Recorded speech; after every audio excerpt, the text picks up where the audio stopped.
Oh, I think I have to do it this way. I screwed it up yesterday. So what are you hoping that for the next year? Next year, yeah, in the Twilight. Well, we always try and get a diversity of musical groups, something for everybody. Yeah. And we really appreciate the audio. We have a lot of seniors, which we appreciate.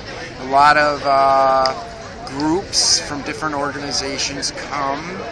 And then we got a lot of kids, which we love. We love to have the little ones, and it's a good blend.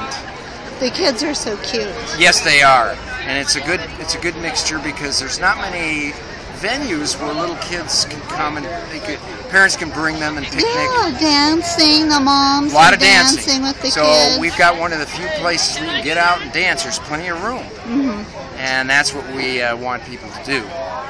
So we're looking forward to a good season next year with a lot of participation. And then, you know, it'll be a warm-up for 2015, the Centennial. Oh. Yeah. And you started this whole thing? Year 1980. Yeah, I went to the cultural events coordinator at the time and said, hey, you don't have any summer concerts, and that's a beautiful venue. It's gorgeous. And then he said, well, I'll tell you what, we'll open it up. You get a committee going, and you kind of book some groups. And I got a committee going, and by 1984, we had the same 32 concerts that we do now. And it's all volunteer, and we've kept it over the years. We've stayed out of the money, you know, raising too much money and not, because the groups volunteer their time, we volunteer our time.